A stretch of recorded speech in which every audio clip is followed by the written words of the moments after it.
My name is Kazimir Volkov, refrigeration engineer by trade, survivor by necessity.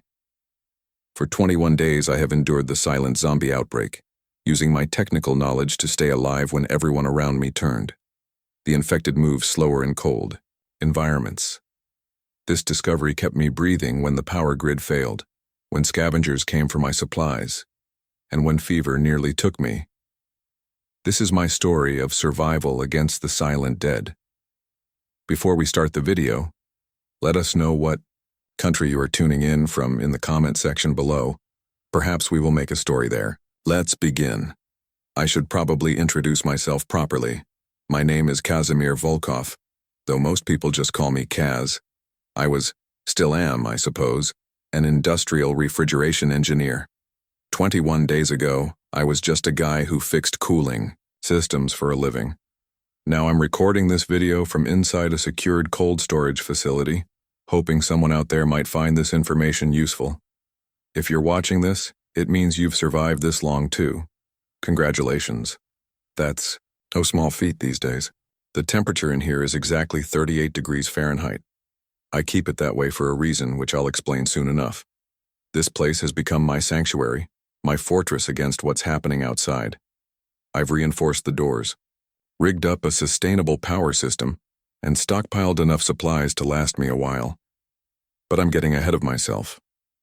Before all this, my job involved maintaining large-scale refrigeration systems for food distribution centers across the Midwest. I was the guy they called when a cooling unit failed at a warehouse storing millions of dollars worth of perishable goods. I specialized in industrial-grade systems, had all the certifications for handling specialized refrigerants and chemicals. Not exactly the kind of background you'd think would be useful in a zombie outbreak, right? Turns out I was wrong about that. Very wrong. My colleagues used to joke that I could sense temperature changes like some kind of human thermometer. 2 months ago, I was doing maintenance at Midwest Medical Supply when I noticed their vaccine storage unit was running 3 degrees warmer than it should have been. Nobody else had caught it. The system was reporting normal temps on the digital display, but something felt off to me. Turned out there was a sensor malfunction that would have gone undetected until it was too late. The facility manager said I saved them over $2 million worth of vaccines. Just doing my job, I told him. That same month, I got called for an unusual government contract job, some research facility about 60 miles north of Milwaukee. They had me sign all sorts of non-disclosure agreements, which seems pretty meaningless now. I installed specialized cooling units in rooms filled with sound equipment. The technicians there were tight-lipped, but I overheard enough to gather they were working on some kind of sound-based pest control program. Something about specific frequencies that disrupted neural patterns in insects and rodents. I remember thinking it was interesting but didn't give it much more thought at the time. If only I'd known. The morning everything changed was Tuesday, October 12th. I remember the date precisely because it was supposed to be an ordinary day. The weather was perfect.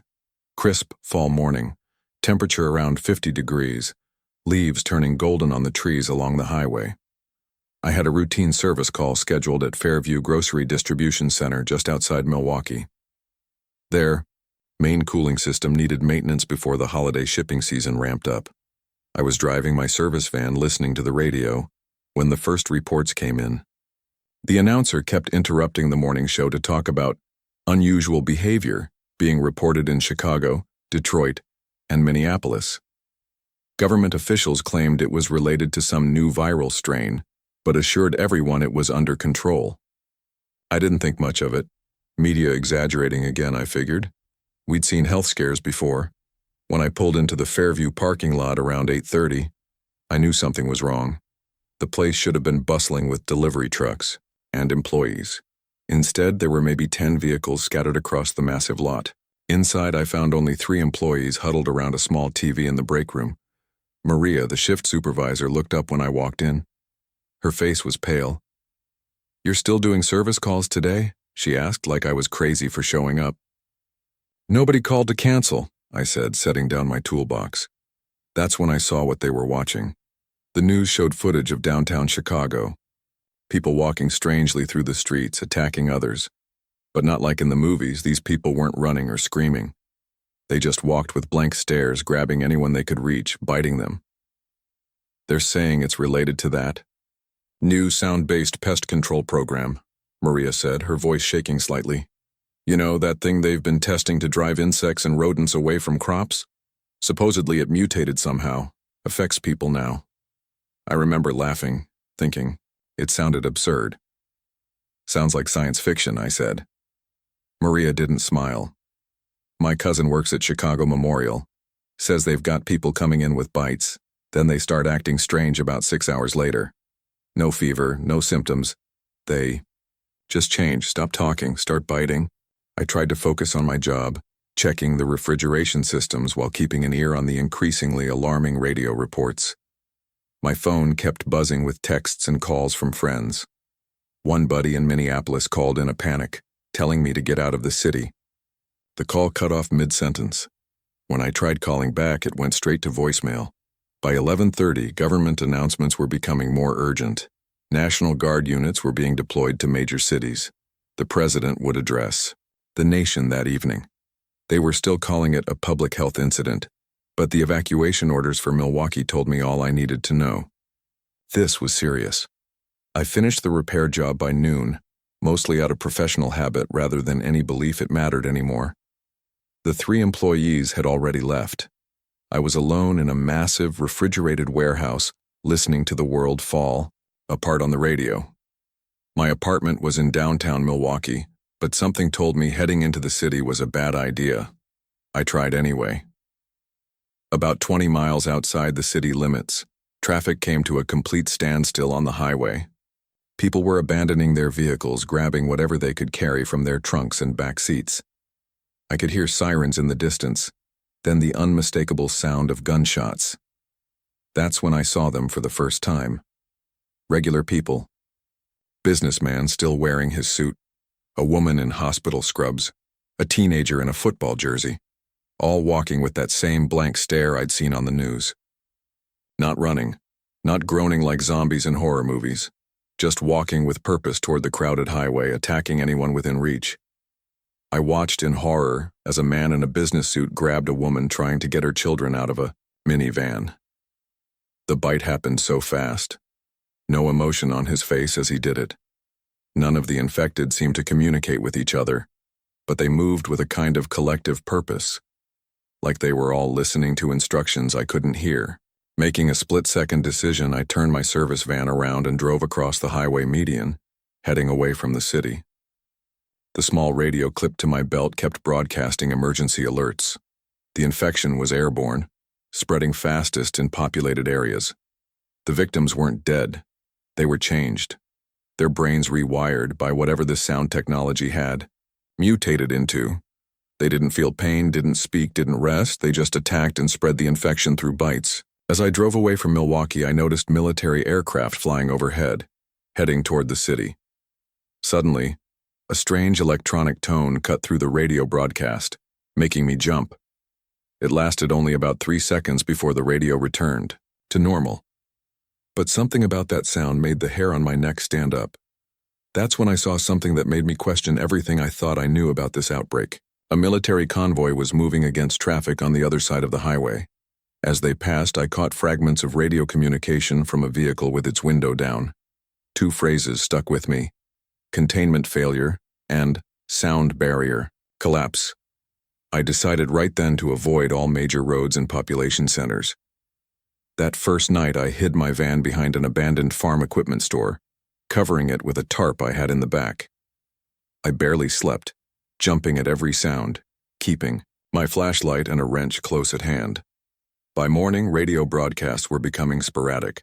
Reports indicated that major cities across the Midwest were compromised, their careful word for completely overrun. I needed to find a more secure location and figure out my next move. Around noon on the second day, I came across a small gas station about 60 miles from Milwaukee. It stood alone on a rural road, no other buildings nearby. The place looked untouched. No broken windows, no signs of violence. I approached cautiously, using a small mirror from my toolkit to check around corners before entering. The station was deserted but intact. Power was still on, which surprised me. I quickly swept the building, finding no one. infected or otherwise. The back room contained a small cold storage area for beverages and perishable items. I immediately recognized it as my best option for security. The door was heavy, designed to keep cold in and warmth out. With some modifications, it could keep other things out too. I gathered whatever food, water, and supplies I could find throughout the station, then barricaded myself in the cold storage room. Using my multi-tool, I modified the door so it could be secured from the inside. The temperature held steady at 34 degrees, cold enough to be uncomfortable but manageable with the jacket I had. That first night in the cold storage room changed everything. Around midnight, I heard movement outside in the main part of the gas station. Not wanting to use my flashlight and give away my position, I pressed my ear against the door. I could hear them moving slowly through the store, multiple sets of footsteps deliberately pacing, searching. What struck me was how they moved differently than they had on the highway. Their movements seemed sluggish, less coordinated. At first, I thought it was my imagination, fear playing tricks on me. But as an engineer, I'm trained to notice patterns, to analyze variables. The only significant difference was the temperature. The main store area was cooling down as night set in, probably around 50 degrees, and the infected were moving noticeably slower. I stayed absolutely still for hours, listening to them shuffle around outside my hiding place. Eventually, their movements became even more lethargic, and by early morning I couldn't hear them at all. When I finally gathered the courage to peek out using my mirror, I saw two of them standing motionless in the store, as if conserving energy. That observation was my first real breakthrough. Cold affected them. It didn't stop them, but it slowed them down significantly. Suddenly, my knowledge of refrigeration systems didn't seem so irrelevant after all. I spent the next 2 days securing the gas station, venturing out only briefly to move my van closer to the building and retrieve my tools and equipment. Each time I returned to the relative safety of the cold storage room, I added to my growing list of observations about the infected, their behavior, their patterns, their weaknesses. On the third day, I decided I needed more supplies if I was going to survive long term. There was a small grocery store about a mile down the road that might have been overlooked in the chaos. I waited until midday when the temperature outside was warmest, thinking the infected would be most active and therefore easier to spot and avoid. That decision nearly cost me my life. The grocery store seemed abandoned at first glance. The parking lot was empty, except for an overturned shopping cart and some scattered debris. I approached slowly, staying low and moving from car to car for cover. The front doors were propped open, which I took as a bad sign. Someone had been here recently, or something had prevented them from closing. I paused at the entrance, listening carefully. No movement, no sounds from inside. Still, I knew better than to rush in. These infected? I hadn't started calling them zombies yet, though that's essentially what they were. They could stand perfectly still for hours. It was one of their most unsettling traits. Using my mirror again, I checked around the corner.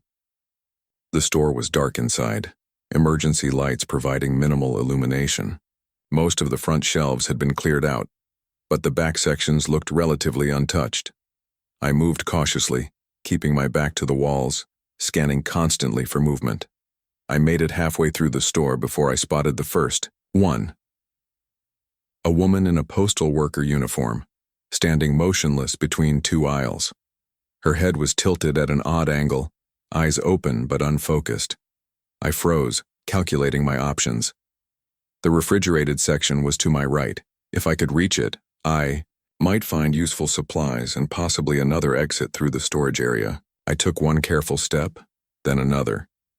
The infected postal worker didn't react. 3 more steps and I'd be past her line of sight. That's when I knocked a can off the shelf with my elbow. The sound wasn't particularly loud, but in the silence of the abandoned store it might as well have been a gunshot. The postal worker's head snapped toward me with mechanical precision.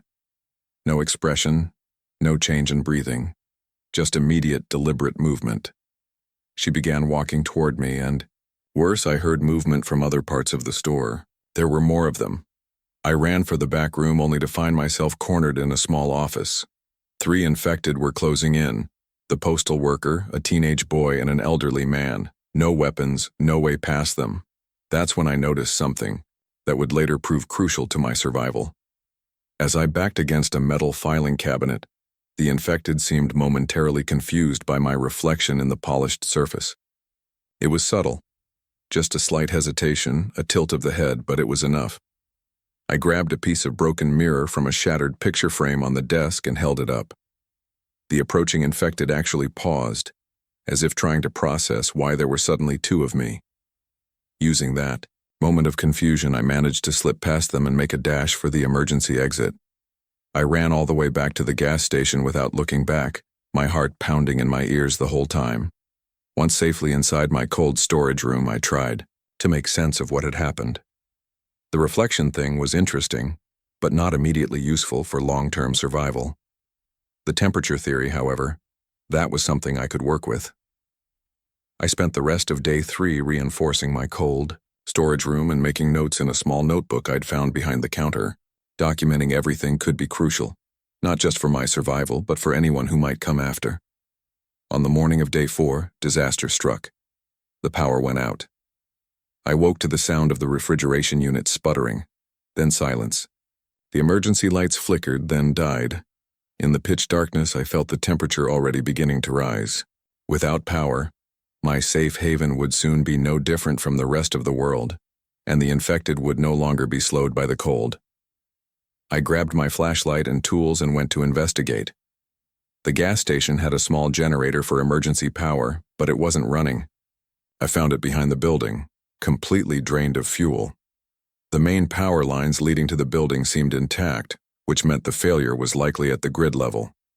Given everything that was happening, I wasn't surprised the power infrastructure had begun to collapse. This was a critical moment. I had maybe 4 to 6 hours before the cold storage room warmed to unsafe levels. I needed to either restore power or find another secure location. Using my mechanical knowledge, I managed to hotwire the generator to my van's battery for temporary power, but that wouldn't last long. Searching through the station's storage areas, I found some technical manuals for the refrigeration systems. With a few modifications, I could make the cooling unit run more efficiently on less power. I worked frantically, repurposing parts from other appliances in the store. By afternoon, I had created a system that could maintain critical cooling, with minimal power input. It wasn't perfect, but it would buy me time. That night, I started documenting everything I knew about the infected: their sensitivity to temperature, their apparent confusion at reflective surfaces, their silence.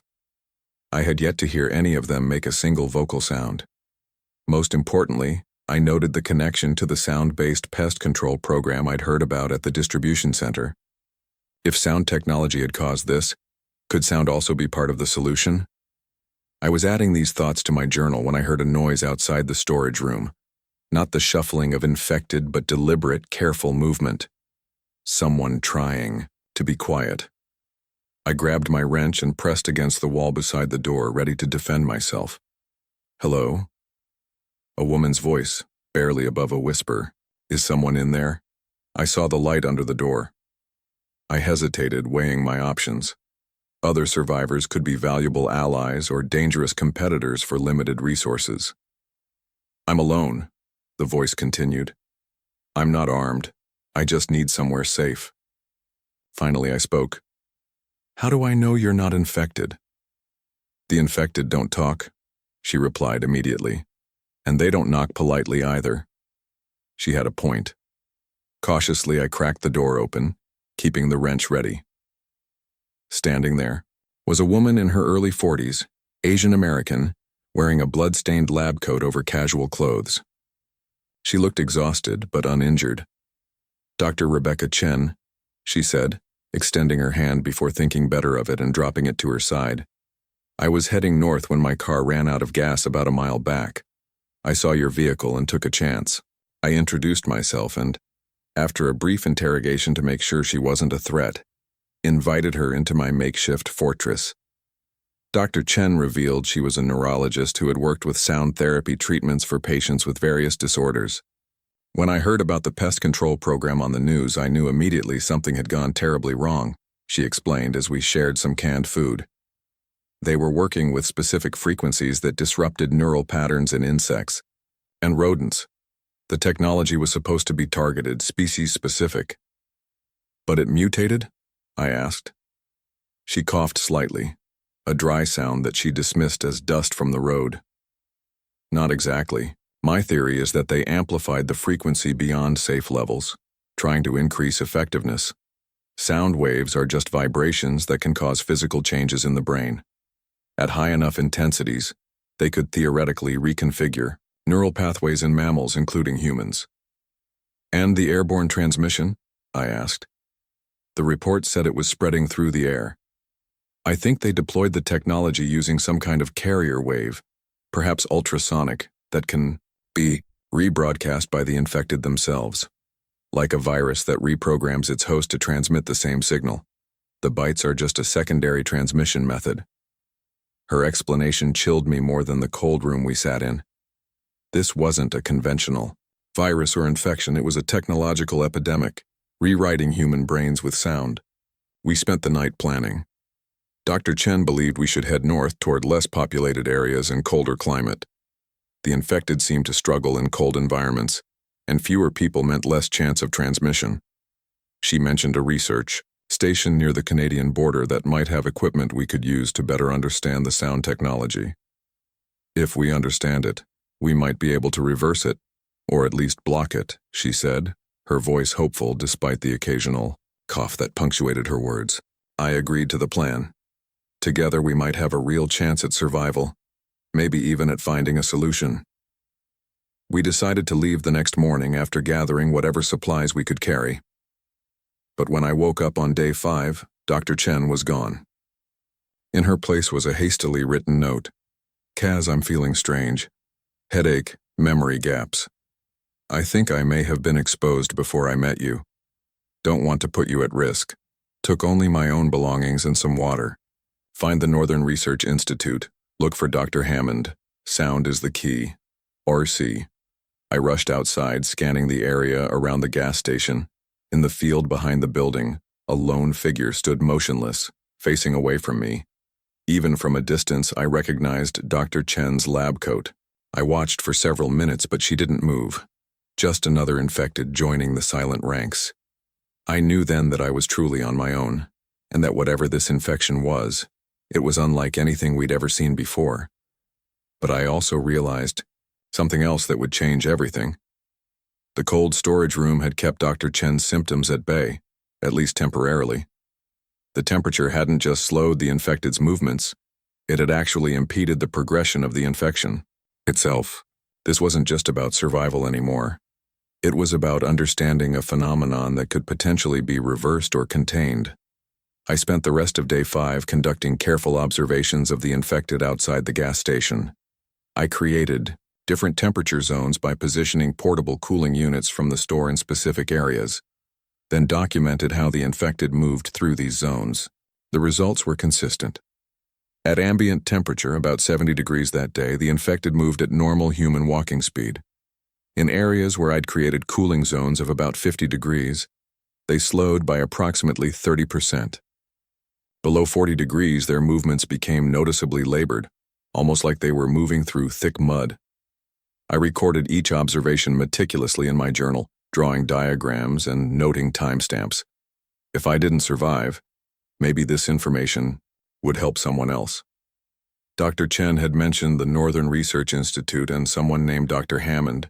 It wasn't much to go on, but it was a destination, a purpose. By day 6, I knew I couldn't stay at the gas station much longer. My improvised power system was failing, and I had depleted most of the available food. Using Dr. Chen's information and my own observations, I formulated a plan.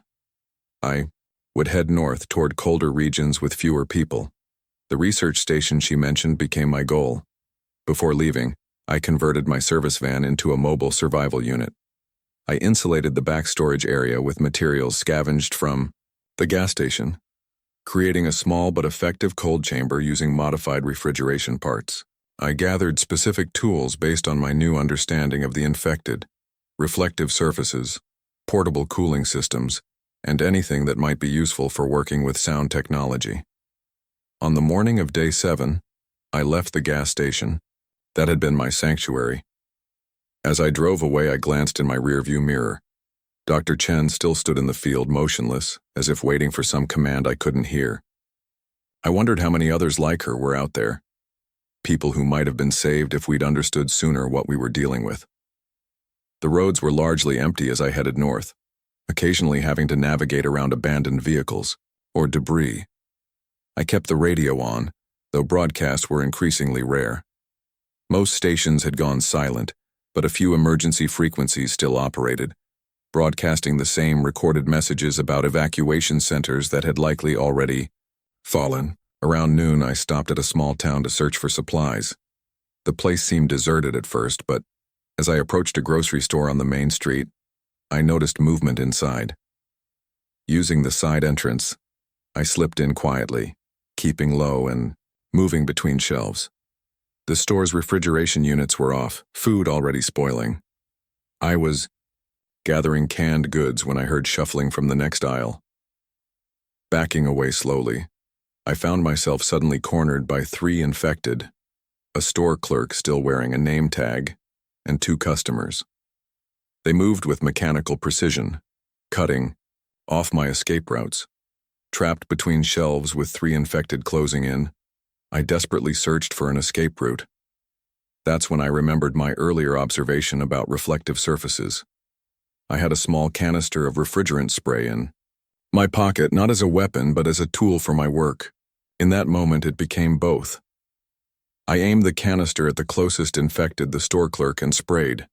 The sudden blast of cold hit him directly in the face, dropping the temperature of his skin to near freezing in seconds. The effect was immediate. His movement slowed dramatically, almost to a complete stop. The extreme cold had essentially locked up his muscles temporarily. Using that momentary advantage, I shoved past him toward the store's food storage area in the back. The other 2 infected followed, but more slowly than I expected. The ambient temperature in the storage room was cooler than the main store, already affecting their mobility. I grabbed a large metal serving tray from a shelf and held it up like a shield. The infected hesitated when they saw multiple reflections, giving me precious seconds to formulate a plan. The room had a delivery entrance with a rolling door. If I could reach it, I might have a clear path back to my van. Moving backward, tray extended before me, I made it to the door. The infected continued to approach but seemed confused by the reflective surface. I managed to get the door open and ran for my vehicle. As I drove away, I watched the infected emerge from the store in my rearview mirror, already returning to their unnerving patient pursuit. That close call reinforced 2 critical discoveries. The temperature effect was real and reliable, and reflective surfaces genuinely confused the infected. I added these observations to my journal when I stopped several miles down the road.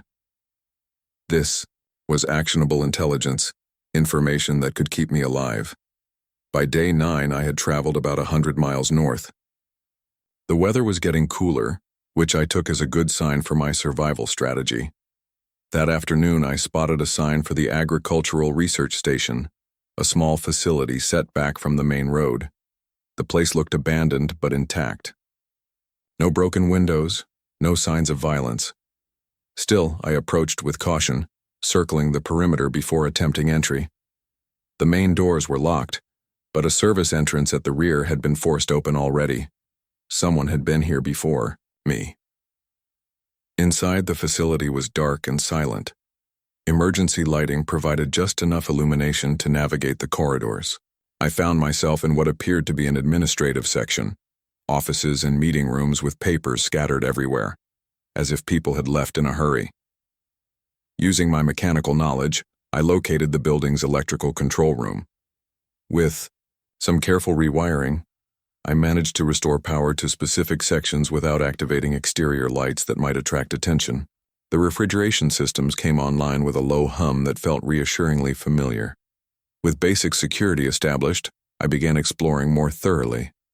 In the East Wing, I found what I was looking for: a laboratory dedicated to the sound-based pest control program.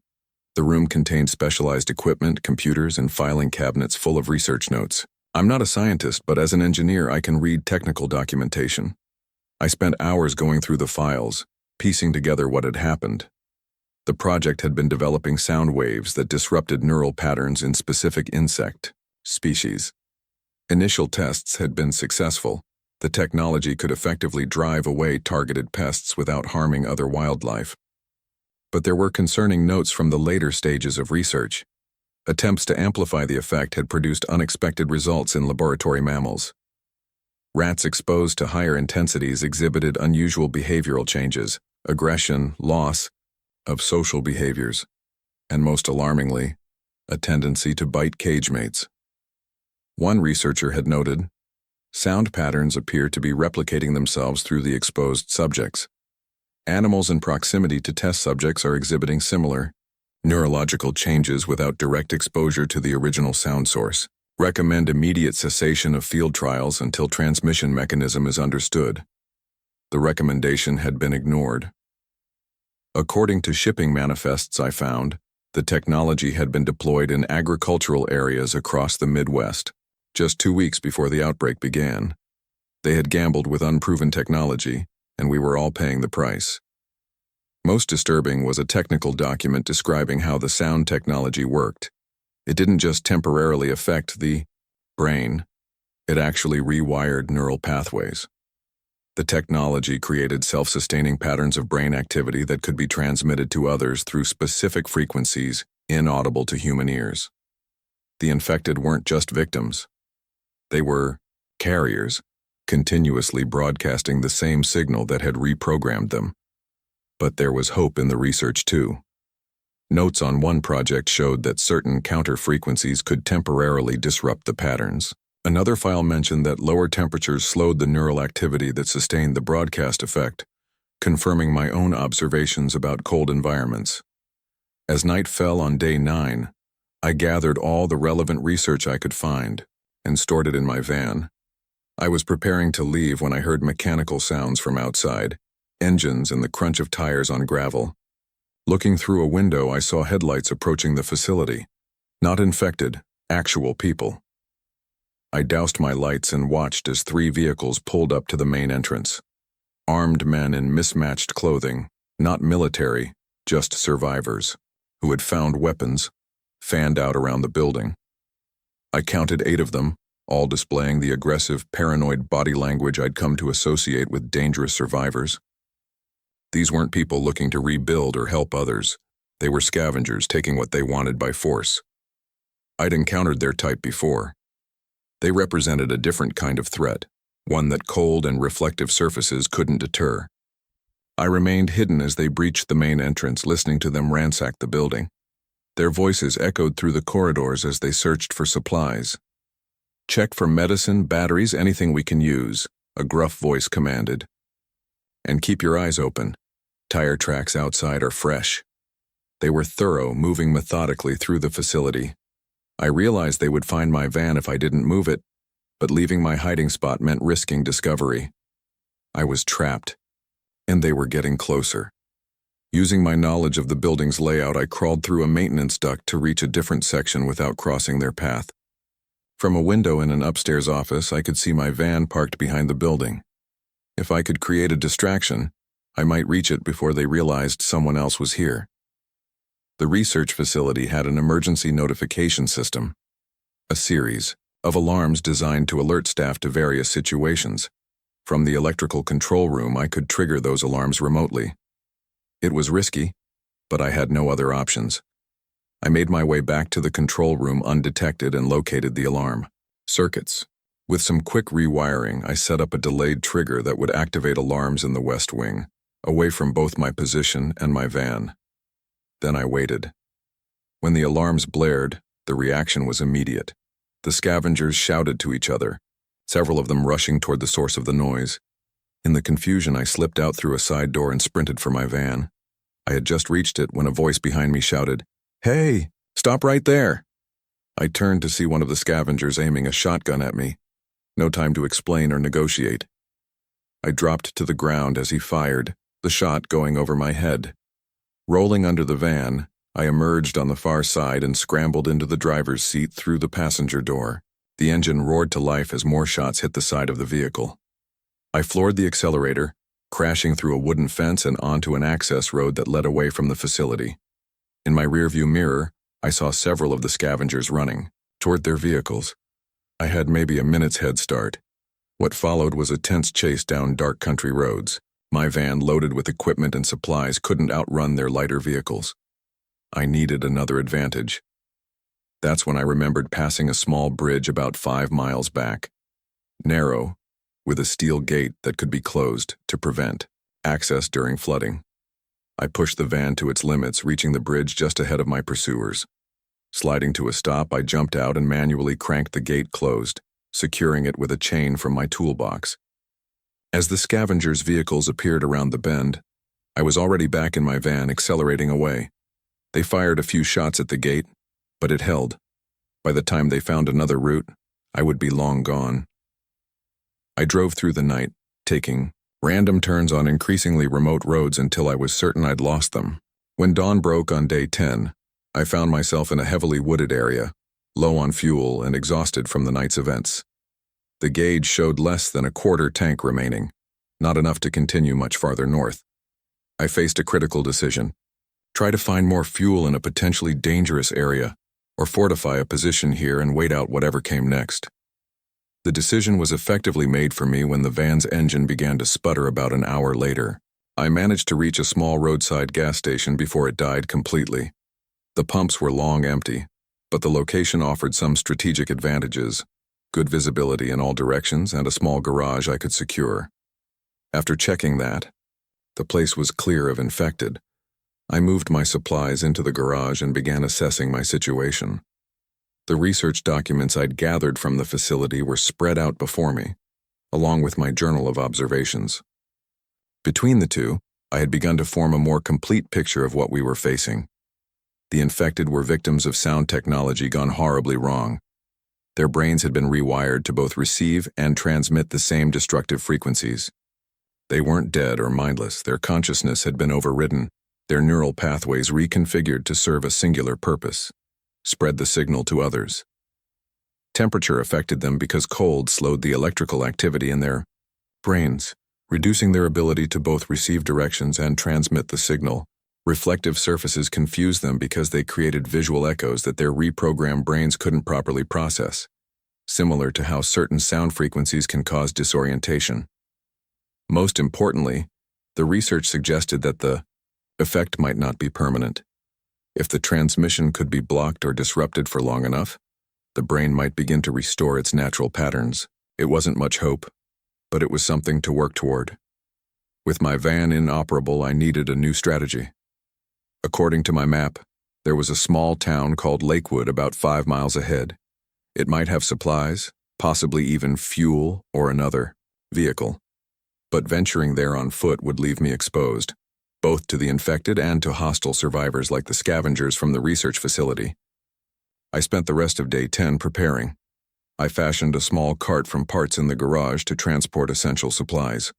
I created a makeshift cold pack using refrigerant from my van's cooling system, a last resort defense against the infected.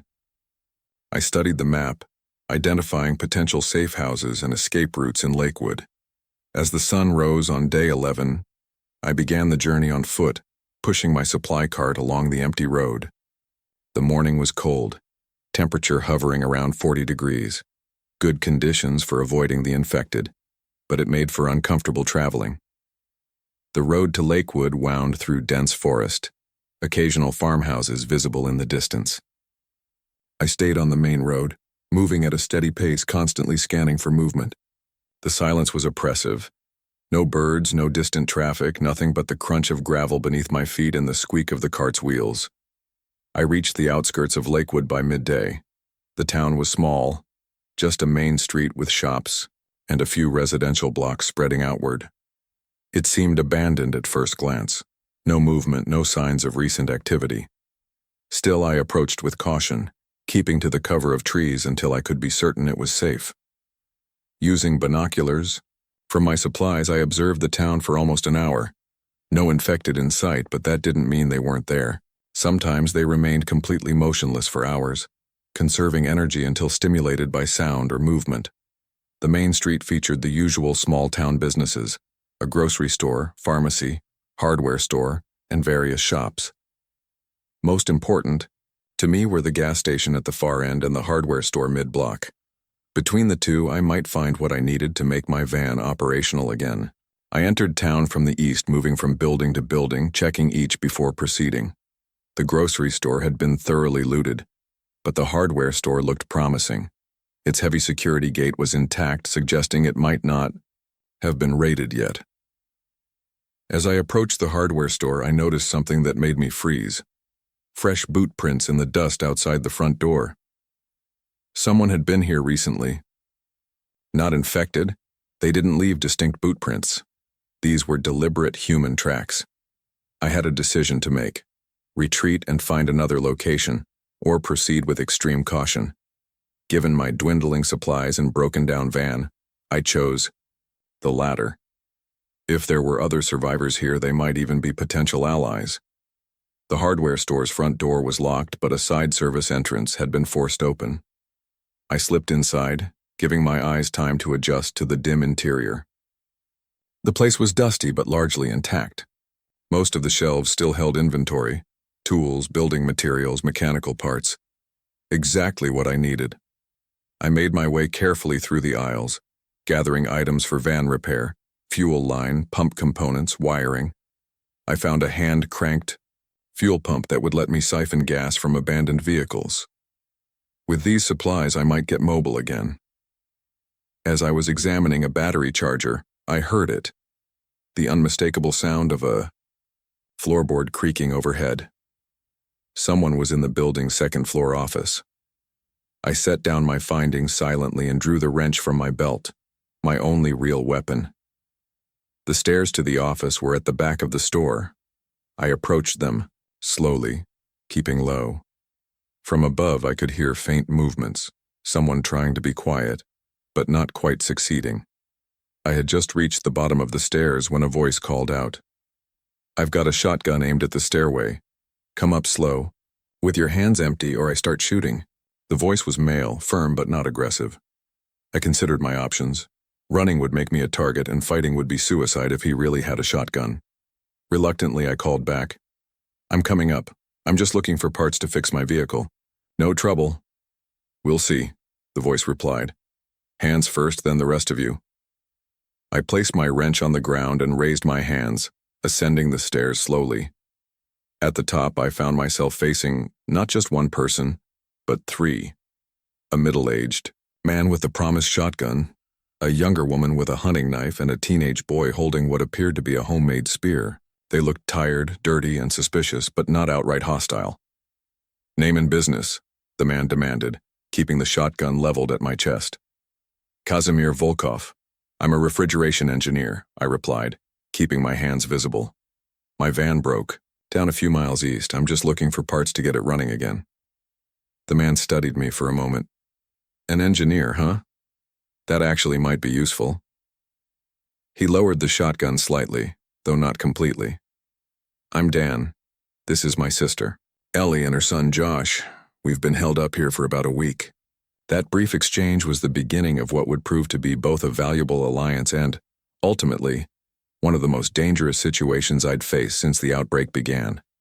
Dan's group had been scavenging in Lakewood when the main routes out of town were blocked by a massive pileup on the highway.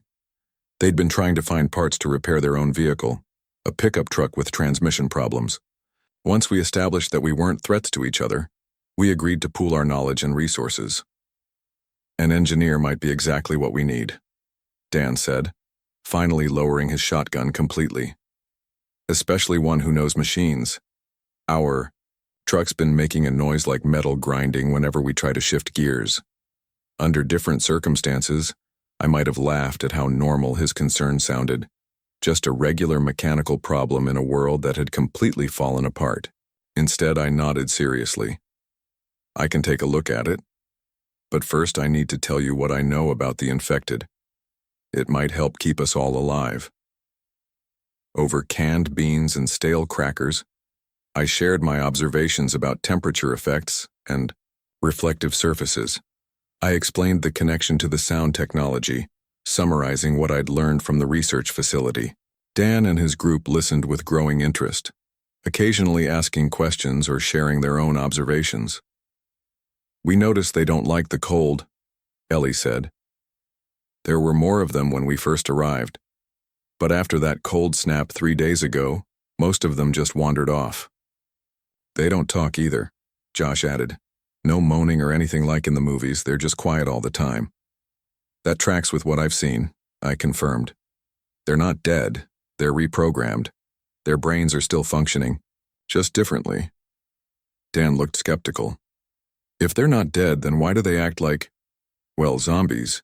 "Because the sound technology overrode their normal brain functions," I explained. "It's like their consciousness has been pushed aside, and only the basic instructions remain. Find others, spread the signal, repeat." We continued sharing information. Late into the evening, I learned they had a decent stockpile of food and water, but were running dangerously low on medical supplies. The partnership seemed beneficial to everyone. They had a secure location and basic supplies, while I had technical knowledge and a plan to head north. The next morning, day 12, Dan showed me their truck. The transmission problem was relatively straightforward, a loose linkage and low fluid. With parts from the hardware store and an auto shop down the street, I was confident I could fix it within a day or two. I also began gathering what I needed to repair my own van. As I worked on their truck, I noticed Josh watching me intently.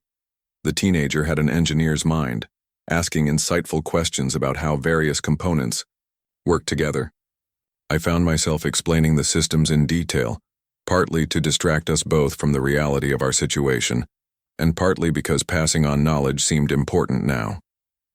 "So if the infected are affected by temperature, could we use that to, I don't know, cure them or something?"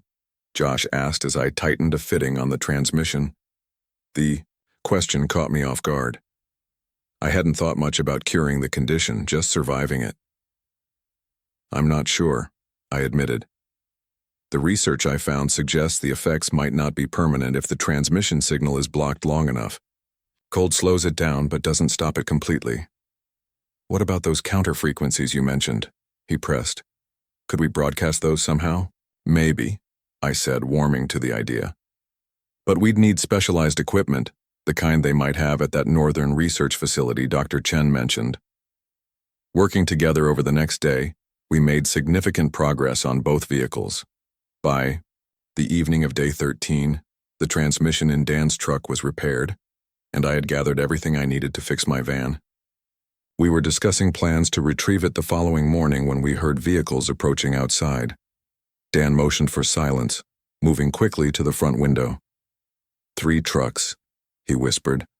Heavily armed men. Looks like at least 10 of them. My heart sank. The description matched the scavengers I'd encountered at the research facility. They must have tracked me to Lakewood.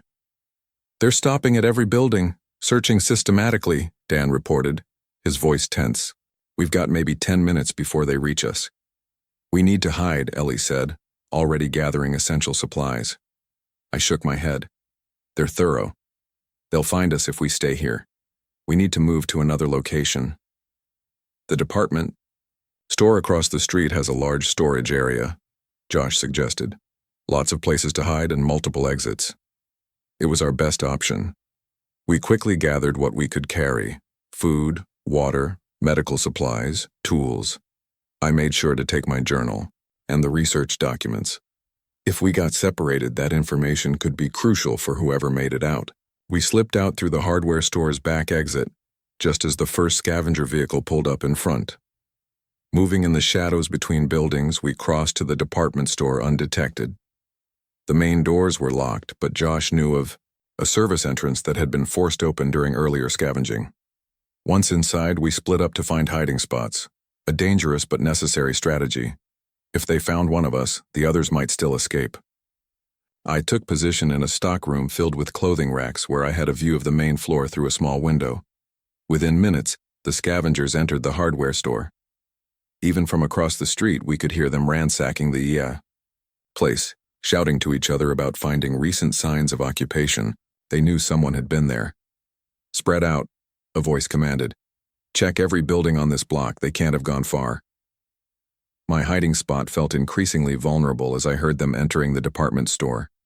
Heavy footsteps moved methodically through the building, accompanied by the sound of display cases being smashed and shelves being overturned. 2 scavengers entered the stockroom where I was hiding. I pressed myself flat against the wall behind a dense rack of winter coats, hardly daring to breathe. They moved through the room, checking behind larger fixtures but not thoroughly searching the racks. Just as I thought they might leave, one of them paused. "Hey, look at this," he said, bending down near where I had entered. Fresh footprints, in the dust. They began a more thorough search. It was only a matter of time before they found me. I needed a distraction or a way out. The stockroom had a ceiling access panel for maintenance. If I could reach it without being seen, I might escape to another part of the building. As they moved closer to my position, I heard commotion from elsewhere in the store, shouting, and the sound of running. Someone from our group must have been spotted. The scavengers in my room immediately rushed toward the noise, giving me my chance. I climbed onto a shelving unit and pushed aside the ceiling panel, pulling myself up into the crawl space above. The metal ceiling framework groaned under my weight but held. I replaced the panel just as more scavengers ran into the stockroom below. Moving carefully through the ceiling crawl space, I made my way toward what I hoped was the back of the building. Below I could hear chaos, furniture being overturned, glass breaking, shouting. I prayed Dan, Ellie, and Josh had found better hiding places than I had. I reached a point where the crawl space opened into a wider mechanical area housing HVAC equipment. From here, a maintenance ladder led to the roof. It was my best escape route. As I began to climb, I heard a gunshot from somewhere in the building. Then another. I froze, listening intently. More shouting, then silence. I couldn't tell what had happened or to whom. All I knew was that I needed to get out before they thought to check the ceiling. The roof access hatch was locked from the inside with a simple bolt. I slid it open and emerged onto the flat roof of the department store. From this vantage point, I could see the scavengers' vehicles parked haphazardly along the main street. Several men stood guard outside while others continued the search inside.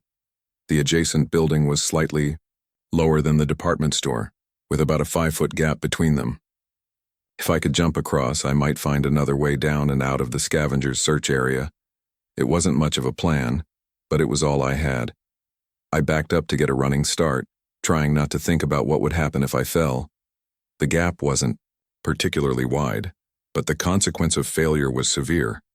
Either serious injury from the fall or capture by the scavengers below. I ran and leapt across the gap, landing hard on the neighboring roof but maintaining my balance. So far, no one had spotted me. This building appeared to be some kind of office with another roof access door that was, unfortunately, locked from the inside. I would need to find another way down. A fire escape on the far side offered a potential route, but it was in full view of the street. I would be exposed during the entire descent. As I contemplated my options, I heard the roof access door on the department store open. They had followed my escape route. With no time to consider alternatives, I ran for the fire escape, taking the metal steps 2 at a time. I was halfway down when a shout from above told me I'd been spotted. A shot rang out, the bullet striking the metal railing near my hand. I jumped the remaining distance, perhaps 10 feet, hitting the ground hard. Pain shot through my right leg as I landed awkwardly, but adrenaline kept me moving. I limped into the alley behind the buildings, trying to put as much distance as possible between myself and the pursuers. More shots came from behind, but none found their mark. I turned a corner and kept running, ignoring the growing pain in my leg. I had no destination in mind, just the desperate need to escape. After several more turns through Lakewood's back streets and alleys, I found myself near what appeared to be a small medical clinic. With my leg throbbing and sounds of pursuit still audible in the distance, I decided to risk entering. If nothing else, it might have supplies for my injury. The clinic's back door was unlocked. Inside, the place had been partially looted, but much of the equipment remained intact. I limped through darkened examination rooms until I found a secure storage area where I could hide and assess my injury. Removing my pant leg revealed a deep gash where I had struck a piece of metal during my landing. Not a bullet wound, thankfully, but serious enough to need attention. Using my limited first aid knowledge, I cleaned and bandaged the wound with supplies from the clinic. As night fell on day 13, I remained hidden in the clinic, listening to the scavengers continue their search of the town. Occasional gunshots punctuated the darkness. I had no way of knowing if Dan, Ellie, and Josh had escaped or if they had been captured or worse. My leg throbbed with increasing intensity as the hours passed. By morning, the pain had worsened, and the area around the wound had become hot and discolored. Despite my attempts to clean it properly, infection had set in. Without antibiotics, my situation would quickly become dire. I searched the clinic more thoroughly, hoping to find medication that had been overlooked by previous scavengers. The main pharmacy area had been completely cleaned out, but in a locked cabinet in one of the examination rooms I found a small emergency kit containing a few doses of broad-spectrum antibiotics. It wasn't much, but it might be enough to keep the infection at bay until I could find more. I took the first dose immediately, along with some pain relievers. Then I settled in to wait. Moving through town while the scavengers were still searching would be suicide, and my injured leg limited my mobility anyway. My best chance was to stay hidden and hope they would eventually move on. Day 14 passed in a haze of pain and intermittent fever. I rationed my water and the few energy bars I had grabbed during our escape from the hardware store. The antibiotics seemed to be working, but slowly. The wound remained inflamed, and any movement sent waves of pain up my leg. Through the clinic's windows, I occasionally glimpsed scavengers moving through the streets, but their search pattern had become less intense. They were either giving up or had found what, or who they were looking for. I tried not to think about what might have happened to Dan and his family. By day 15, my condition had deteriorated further. The fever came and went in waves, sometimes leaving me drenched in sweat, other times causing uncontrollable shivering. The antibiotics weren't enough, or perhaps the infection had progressed too far before I started them. Either way, my situation was becoming desperate. During one of my more lucid periods, I checked my supplies. 2 doses of antibiotics remained, along with half a bottle of water and 1 energy bar. Not enough to sustain me for long. I needed to either find more supplies or find help, neither of which seemed likely given my condition and the presence of scavengers in town. As evening approached, my fever spiked again. I drifted in and out of consciousness, my mind filling with vivid hallucinations. I saw Dr. Chen standing by my bedside, explaining complex theories about neural patterns and sound waves. My father appeared, speaking rapid Russian as he taught me to repair our ancient refrigerator. Former colleagues, friends, even people I barely remembered, all visiting me in my delirium, offering advice or warnings I couldn't quite grasp. The most persistent hallucination was of a mechanical humming sound, rhythmic and soothing, coming from somewhere nearby. Each time I regained partial consciousness, the sound seemed to be there, as if some part of the clinic was still operational, despite the power being out. Days 16 and 17 blurred together in my fever dreams. I took my remaining antibiotics, but they seemed to have little effect. My water ran out, and thirst became a constant companion to the pain and fever. I began to accept that I might not survive this after all. In one particularly vivid hallucination, I found myself back at the research facility, studying documents about sound frequencies and neural patterns. In my fevered mind, connections formed that had eluded me before. The relationship between specific frequencies, temperature, and brain activity. It seemed so clear, so obvious in my delirium. I woke on what I believed to be the morning of day 18, surprised to find myself still alive. The fever had broken sometime during the night, leaving me weak but more lucid than I had been in days. The wound on my leg, while still painful, had stopped spreading. And the mechanical humming that I had attributed to hallucination was still there, constant, rhythmic, real. Gathering what little strength I had, I pulled myself up and limped toward the sound. It led me through the clinic to a door I hadn't noticed before, marked storage. The humming was definitely coming from inside. I hesitated, hand on the doorknob. In my condition, I couldn't defend myself if there was danger on the other side. But my curiosity and desperate need for supplies overrode my caution. I turned the knob and pushed the door open. What I found inside changed everything. The room contained several freezer units, all operational, humming steadily. Someone had connected them to a power source long after the main grid had failed. More importantly, the freezers contained organized supplies, food, water, and medicine, all carefully preserved. This wasn't the work of scavengers or random survivors. This was deliberate, methodical preservation. Someone in Lakewood understood the importance of refrigeration in this new world. "Don't move," a voice said from behind me. "Just take a step back, nice and slow." I complied, turning carefully to face the speaker. An older man stood in the doorway, gray-haired and bearded, holding what appeared to be a makeshift electrical device rather than a conventional weapon. "You're in pretty rough shape," he observed, looking me up and down. "Infected?"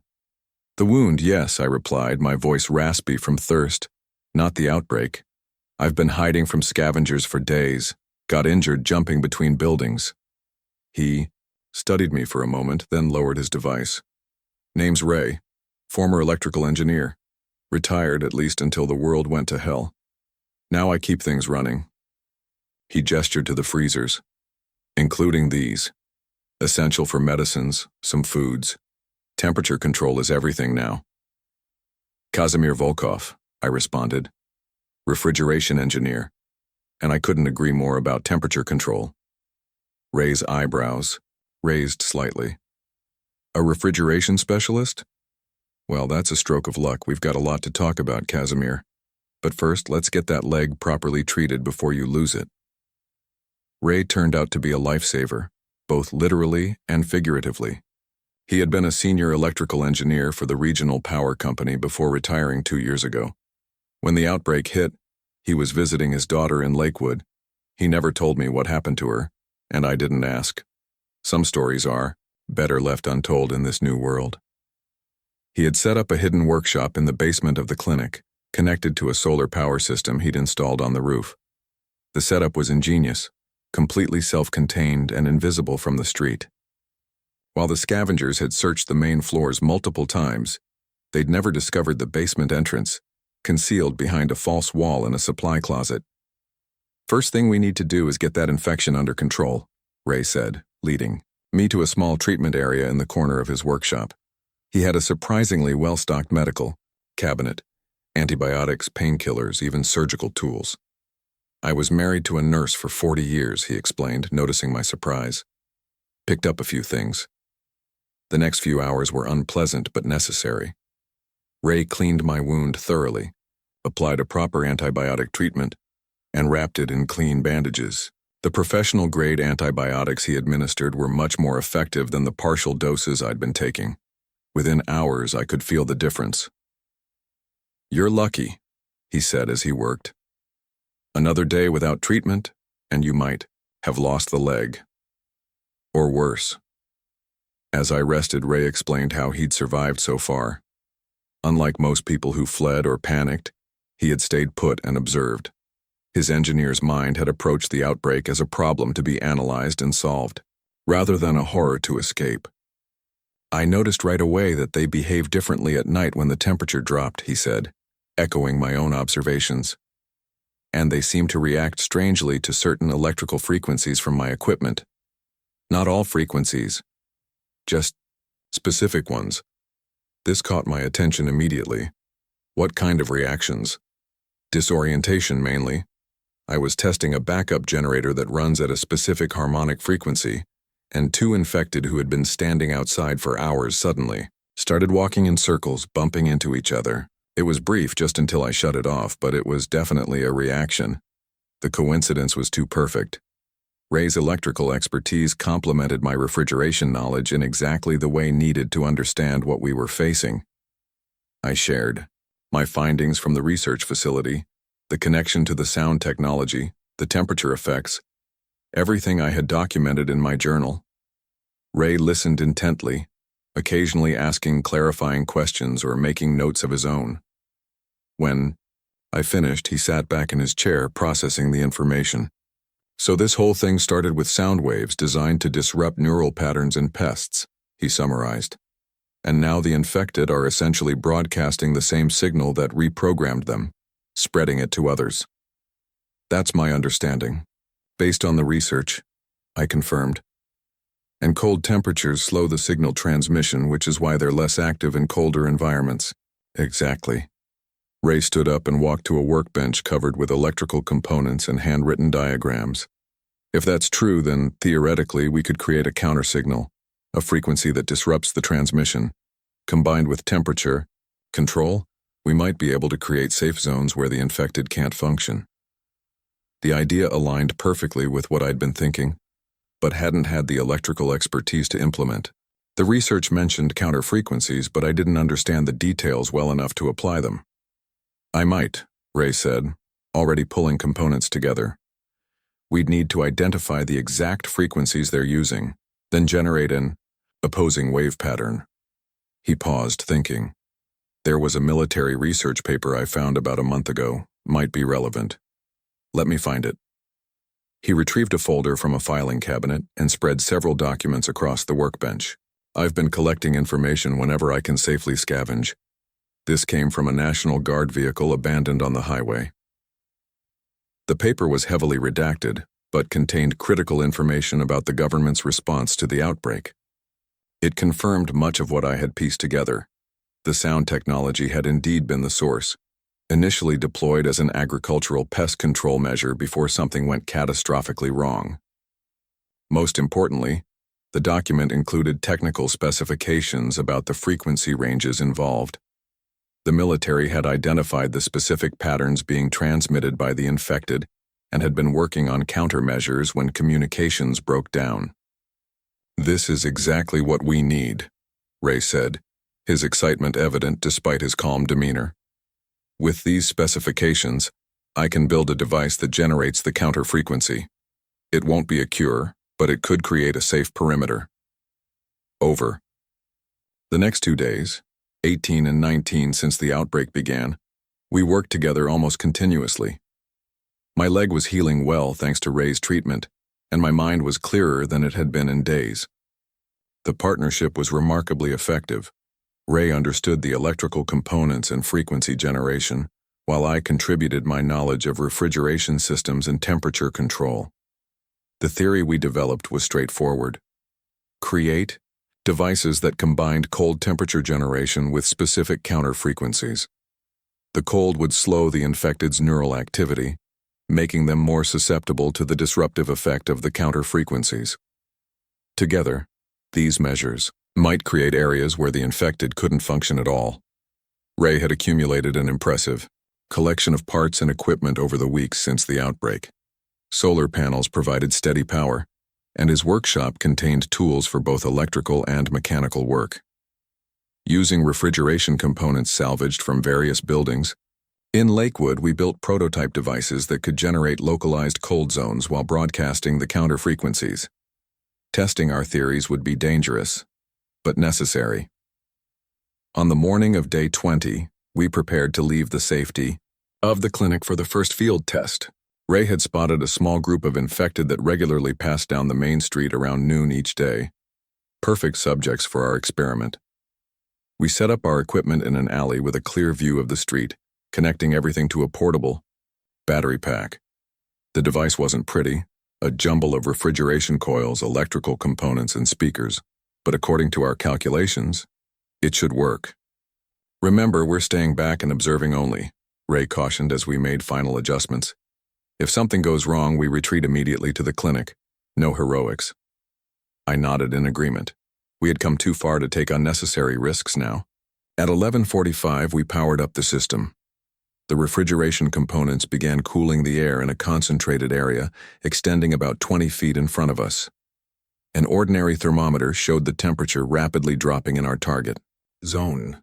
Meanwhile, the electrical system generated the counter frequencies, sounds at the very edge of human hearing range, causing only a slight pressure sensation in my ears. Just as Ray had predicted, the infected appeared right on schedule. 4 of them walking in that unsettling, deliberate way down the center of the street. As they approached our test area, we held our breath, watching intently. The first infected entered the cooled zone and immediately showed signs of slowing, just as I had observed previously with temperature changes. But when the counter frequency hit, the effect was dramatic.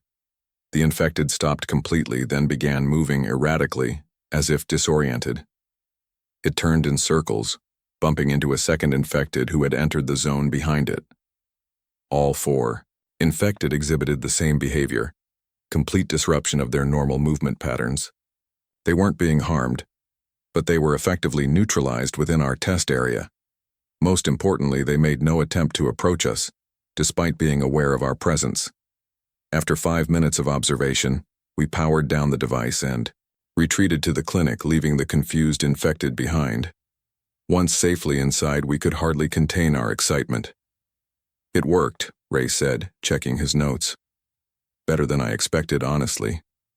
The combination of cold and counter frequency completely disrupted their behavior patterns.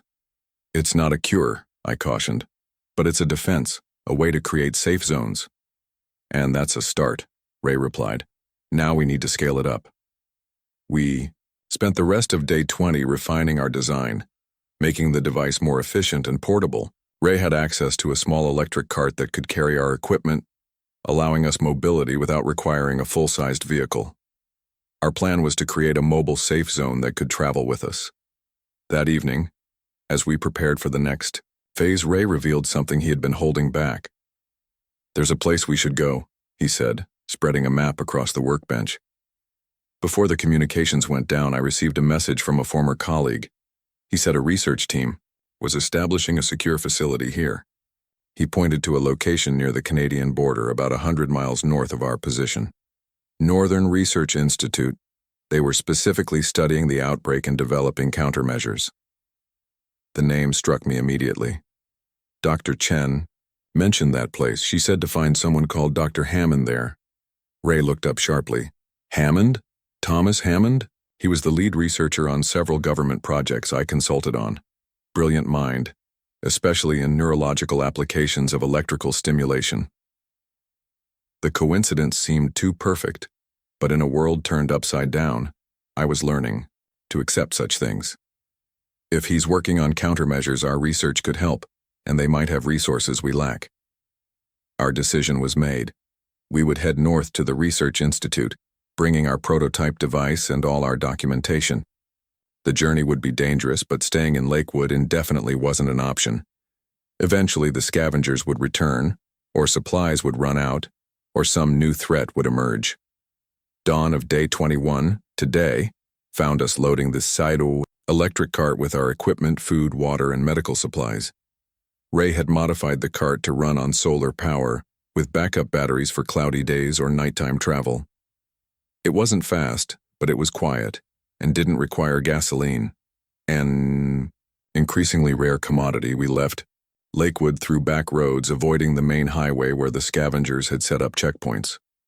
Our device created a mobile safe zone around the cart, keeping infected at a distance as we traveled.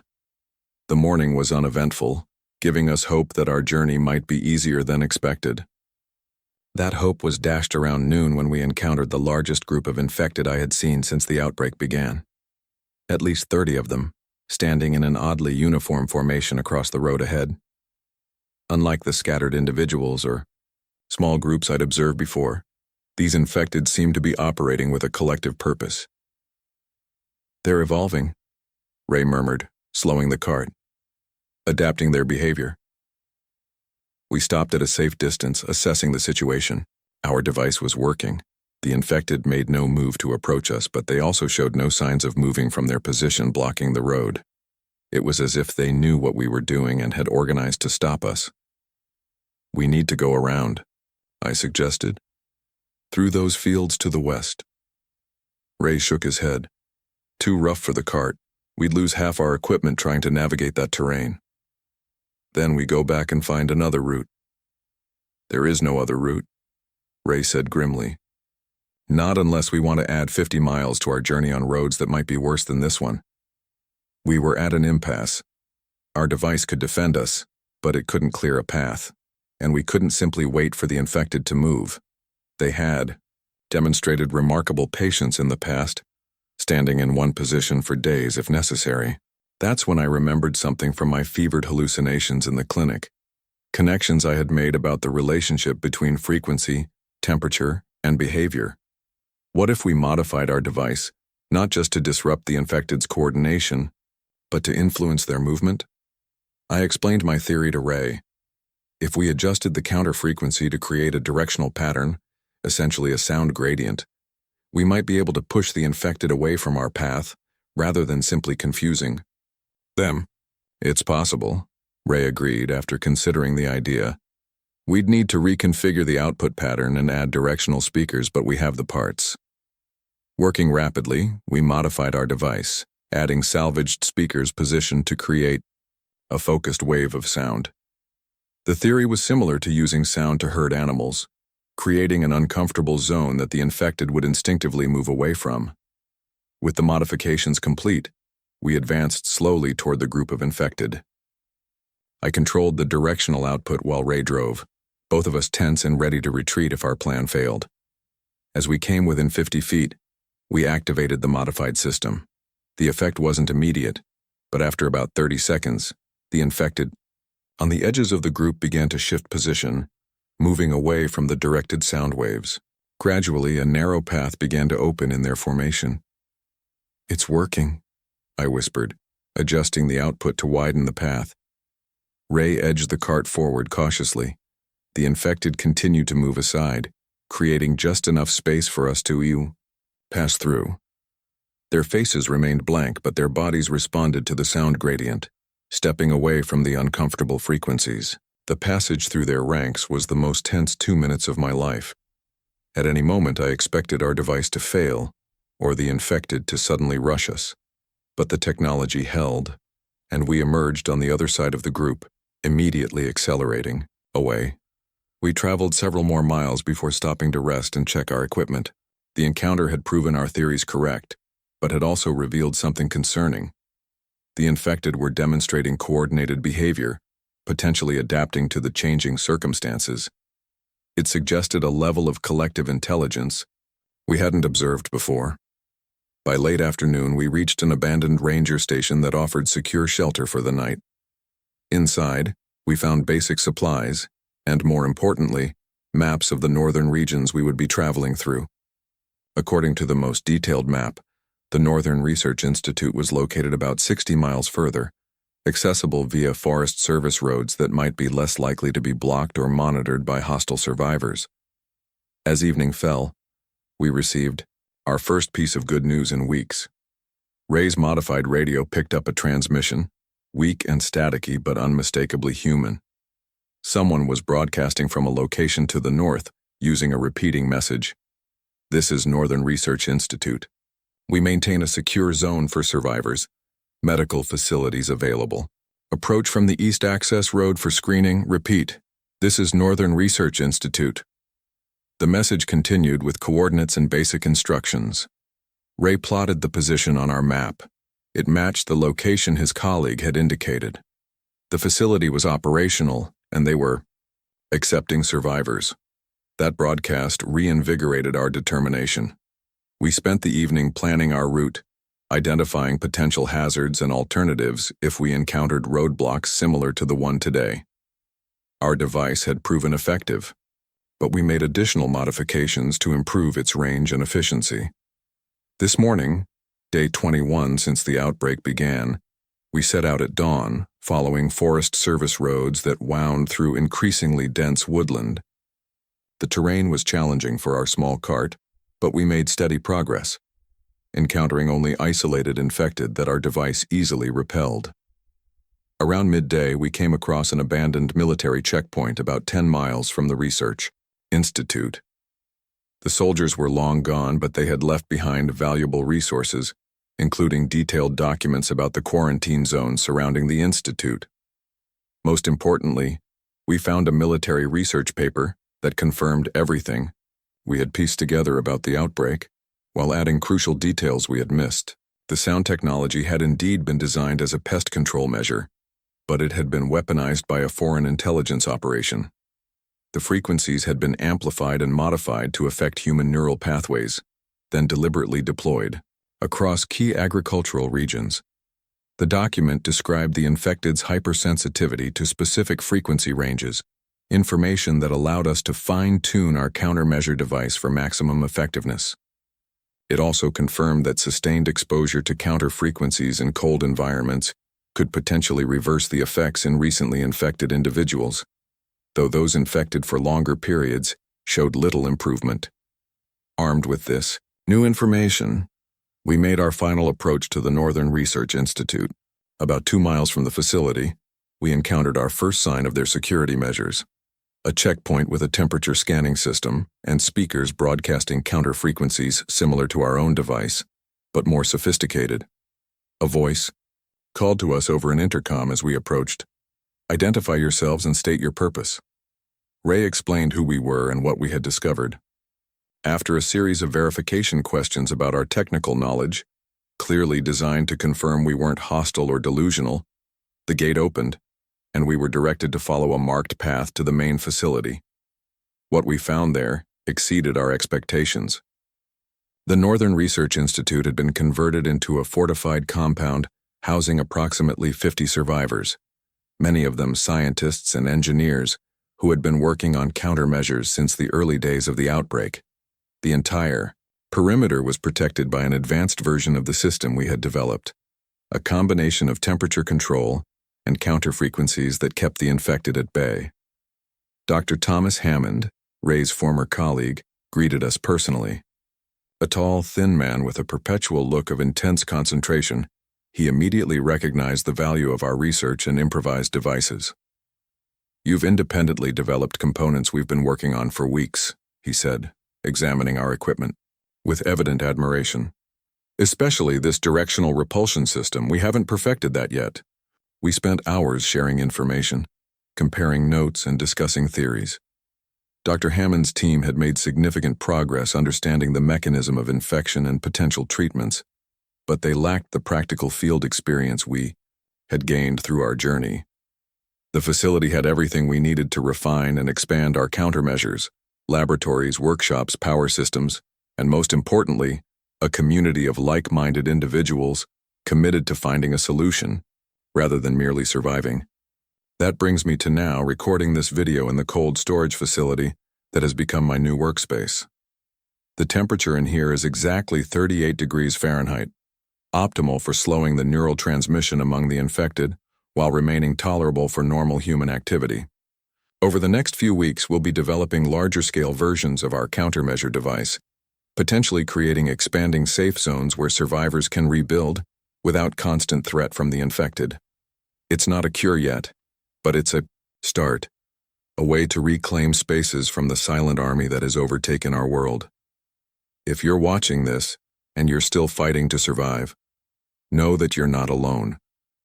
Use the cold, use sound, and if you can make it here, we're building something that might just give humanity a fighting chance. The most important lesson I've learned in these 21 days is that specialization matters. My knowledge of refrigeration systems, something that seemed irrelevant when the world fell apart, turned out to be exactly what I needed to survive. Whatever your skills, whatever your expertise, it has value in this new world. We will need every bit of human knowledge to overcome what we're facing. This is Kaz Volkov, refrigeration engineer, survivor of the silent zombie outbreak. And I think we're going to make it. Wait, I'm receiving something on my scanner. A new transmission, different frequency from the Institute's normal broadcasts. Someone else is out there trying to make contact. Perhaps there are more survivors with pieces of the puzzle we still need. The fight isn't over, but for the first time since this all began, I believe we have a chance.